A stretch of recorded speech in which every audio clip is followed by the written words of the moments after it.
Escuchando FM Alternativa 96.9 MHz. Estás escuchando Hablan y también nos podés seguir a través de www.alternativa969.com.ar.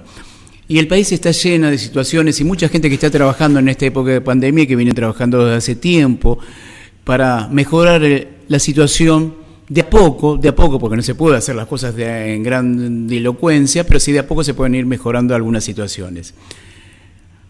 Y para eso muchas veces uno se mete dentro de equipos políticos, practica política, y ahora tenemos para hablar sobre el tema a una dirigente de la Social 21, La Tendencia, la señora Nora Campaña. Buenas tardes, Nora, ¿cómo estás? Hola, Fernando, ¿cómo estás? Tanto tiempo. Bien, muy bien. Alguna vez nos conocimos en los estudios cuando querían participar dentro de las internas justicialistas y bueno, las cosas pasaron y ahora estamos acá nuevamente. ¿Cómo anda su situación? ¿Qué anda haciendo? Cuénteme un poquito, por favor. Bueno, nosotros seguimos metiéndole a las cosas de la patria, principalmente, más allá del armado de nuestro partido. No deja de ser una herramienta para en algún momento, bueno, llegar a marcar los destinos de nuestro país, muy incipiente, desde el 2017 que somos un armado político social 21, pero ya hace un rato largo que estamos comprometidos en un movimiento de liberación nacional. Así sí, habíamos escuchado hace un tiempo, tenía esos conceptos de liberación nacional, y no sentís, perdón, te lo tengo que preguntar, ¿no sentís cierto acercamiento hacia el gobierno nacional luego de las últimas elecciones? Bueno, nosotros seguimos planteando la línea de avance y el sentido de avance, más allá de haber intentado jugar electoralmente el año pasado. Con ellos. Presentamos 6 listas municipales, en las cuales se encontraba también nuestro distrito Esteban Echeverría. San Miguel del Monte, La Matanza, Moreno, Vicente López, y me estoy olvidando algunas seguramente, Merlo. Y bueno, la realidad es que nos presentamos y no permitieron que participemos. Aparentemente teníamos avales insuficientes, pero presentamos más del doble de los avales. Y bueno, para nosotros no es una derrota moral, que es lo más importante. Seguimos avanzando igual y eso un poco nos enseñó a que bueno, que la participación del pueblo desde las bases en la partidocracia demoliberal no es tan sencilla y que de alguna manera no nos permiten participar tan fácilmente. Así que tomamos la fuerte iniciativa o profundizamos, mejor dicho, el compromiso con el armado el armado propio desde Social 21. Así que seguimos afiliando y sumando compañeros al proyecto de liberación nacional que tiene eje principalmente en la reindustrialización de nuestro país. Estamos dialogando con Nora Campaña y está trabajando, dice que está trabajando en esta época, pero esta época también para hacer un poco de política viene bastante complicado, ¿no es así? ¿O están desarrollando alguna actividad ustedes en estos tiempos?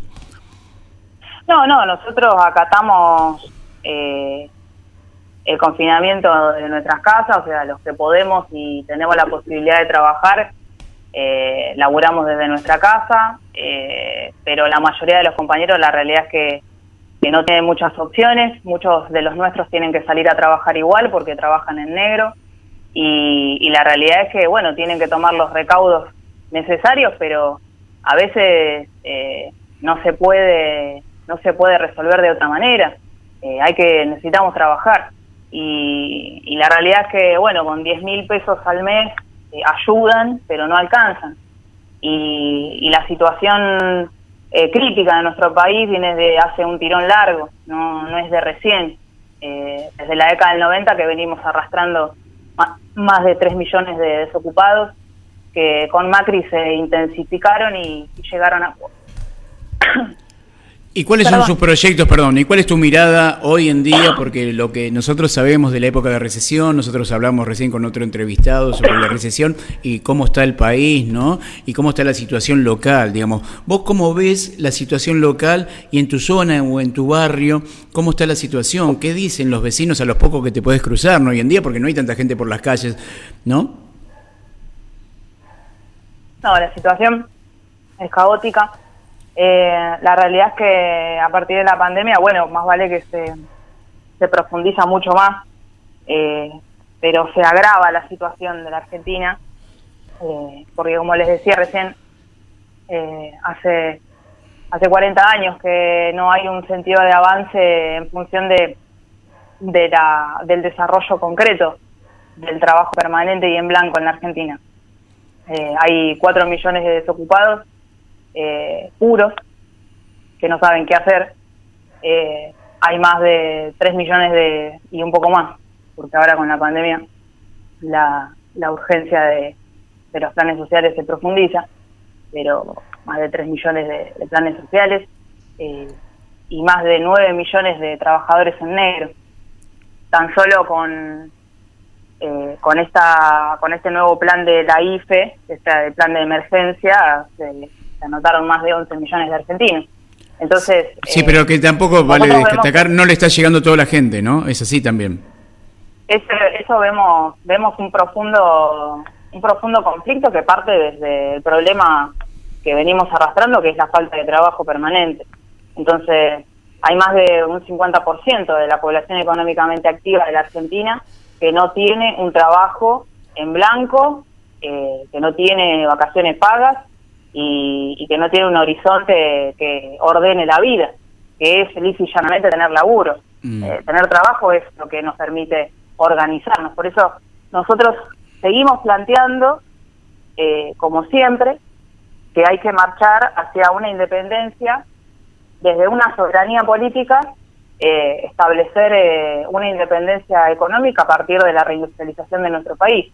Por eso hay novedades con respecto a los 3 proyectos de ley que venimos impulsando, que es el transporte por agua con reserva de carga, Fondo de Desarrollo de la Industria Naval Nacional y ELMA 21, que son 3 proyectos que desde el año 2002, los 2 primeros, venimos presentando y militancia popular mediante, toman estado parlamentario. Últimamente, hace una semana más o menos atrás, retomaron el estado parlamentario transporte por agua con reserva de carga, expediente 2065, diputados 2020, y Fondo de Desarrollo de la Industria Naval Nacional, que también tomó estado parlamentario con el expediente 2066 de diputados a partir de la firma de la compañera Magdalena Sierra, y sigue teniendo el estado parlamentario desde el año pasado con la firma de Walter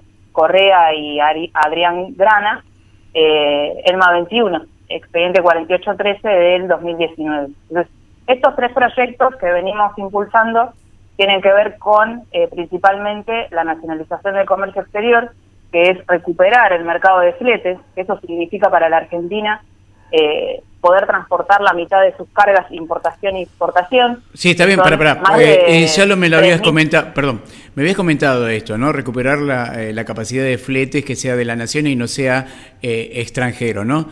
Pero si la nación no tiene sus propios, digamos, fletes y los tendría que alquilar a su vez, o los tiene guardados, ¿dónde tienen los barcos, las embarcaciones para poder realizar esas tareas, ¿no? Pregunto.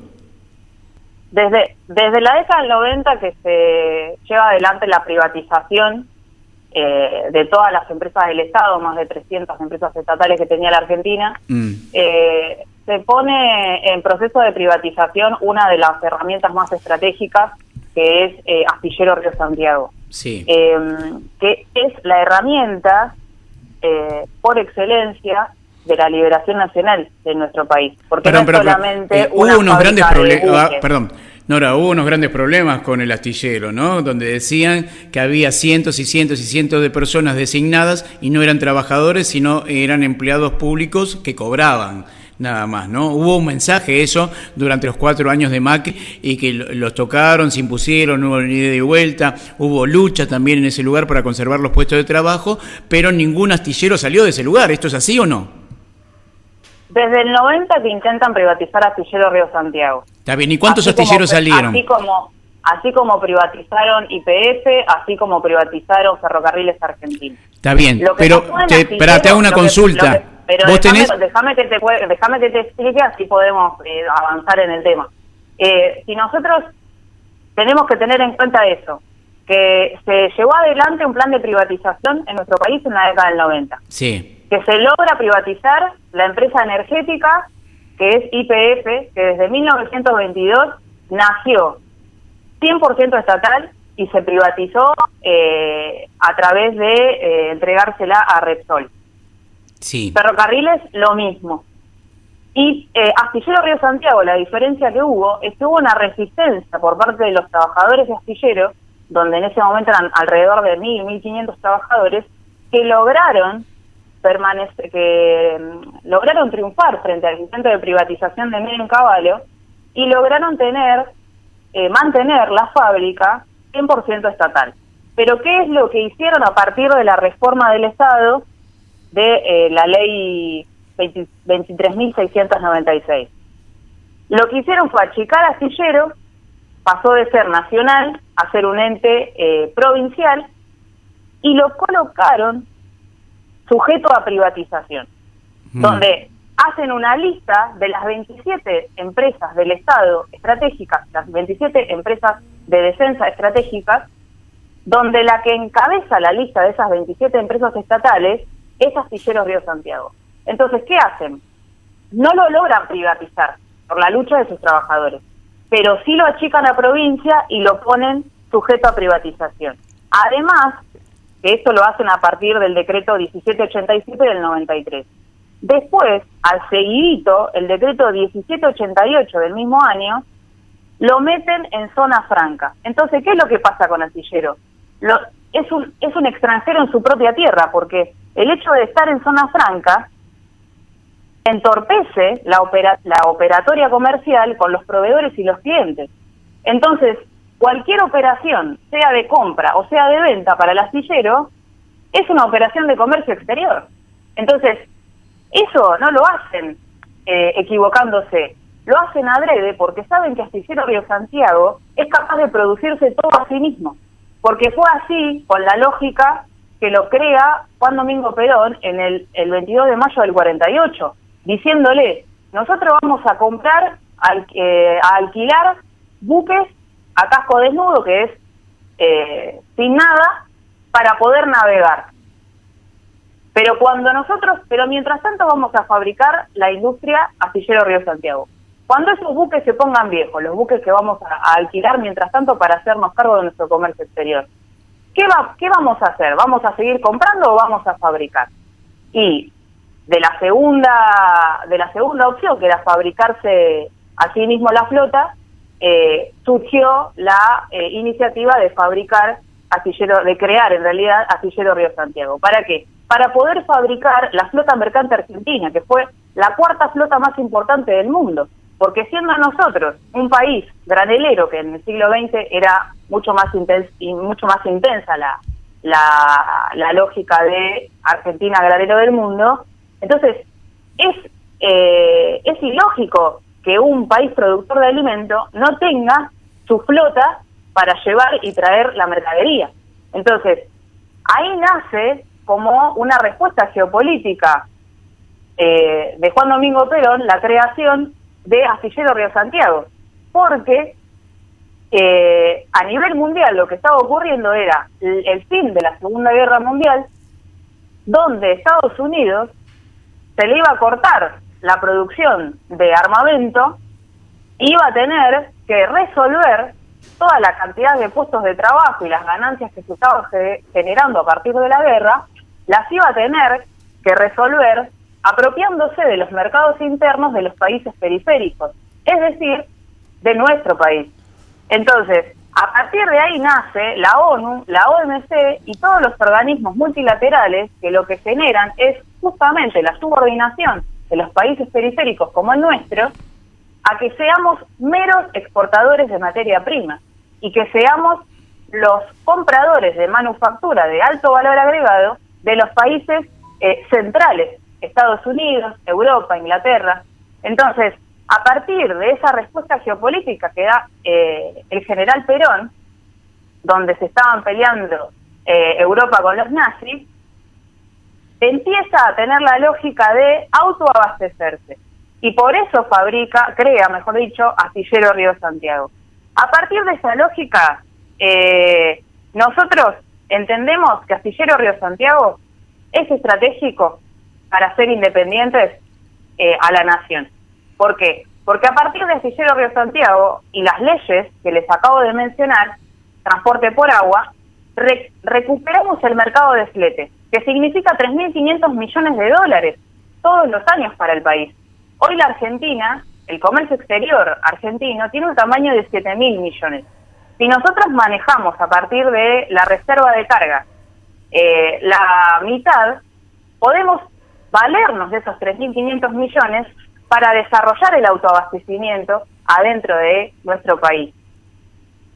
Y acompañado del transporte por agua con reserva de carga, viene la segunda ley, que es Fondo de Desarrollo de la Industria Naval Nacional, que lo que hace es crear una partida específica, que también fue parte de lo que se destruyó en los 90, se convirtieron todas las partidas específicas presupuestarias a especiales. Entonces era una bolsa de guita que no se sabía dónde iba. Bueno, Nora, entonces, escúchame. Podín pasa a ser, termino con eso y ya cierro la idea. Entonces, Podín pasa a ser una partida presupuestaria específica que va destinada a fabricar la flota mercante argentina, que se compone de 118 graneleros, 39 petroleros, 14 portacontenedores y más de 2.400 barcazas. Ese es, para empezar, el principio y el horizonte que tiene el Astillero Río Santiago. Hoy la realidad es que Astillero Río Santiago tiene más de 3.000 trabajadores que están en peligro, que su puesto de trabajo corre peligro, porque no hay una política clara respecto de la fabricación. Hace más de 10 años, no es solamente desde la etapa Vidal, que es donde se agravó la situación astillero, porque bien lo dijo Macri, hay que dinamitarlo, ¿no? Entonces no es solamente que se agravó con los liberales Vidal-Macri, sino que ya venía de antes, desde el gobierno de Scioli, que no había una política clara respecto de la producción de astillero. De hecho, cuando Néstor Kirchner contrata con Hugo Chávez, PDVSA, los buques petroleros Eva Perón y Juan Azurduy, en 2006, se logra abrochar los contratos, y dicho sea de paso, es uno de los clientes más importantes que tuvo la fábrica. Cuando se logra abrochar esos contratos, llegamos al 2020 y todavía no se ha entregado el primer buque de la serie de 3, porque eran 3 buques portacontenedores y también, petroleros, porque eran para la PDVSA estatal de Venezuela, y no se logra entregar el primer buque, el Eva Perón, que está en un 95% terminado. Entonces, hay una operación permanente en contra de Astillero Río Santiago para que todos, la opinión pública, crea que las sociedades del Estado no andan y que lo que anda es privatizar el país. Y eso no anda porque jamás funcionó. De hecho, el 2001 es el resultado de que la política privatista no va. Sí, es verdad, digamos, coincidimos en algunos aspectos, como también coincidimos que algunos organismos del Estado están bastante aburguesados, están bastante achacados y no salen a protestar ni a decir queremos trabajar, ¿no es así? Digamos, bueno, por eso la gente se toma, digamos, ahora con la falta de trabajo, con la falta de insumos, con esta cuarentena, generalmente la gente se pone más audaz y se pone picante en algunos aspectos. Y cuando tocan este tema del astillero, se quedan como pensando, ellos siguen cobrando y no producen nada. Pero bueno, está buena la explicación que das para que la gente entienda por qué no se produce y cuáles son los conflictos que hay detrás de estos trabajadores, que no son todos trabajadores ñoquis, que sí algunos o la gran mayoría quisieran trabajar, no son los puestos con el dedo. Esto es lo que estoy manifestando desde mi punto de vista, ¿no es así? Claro, Es que es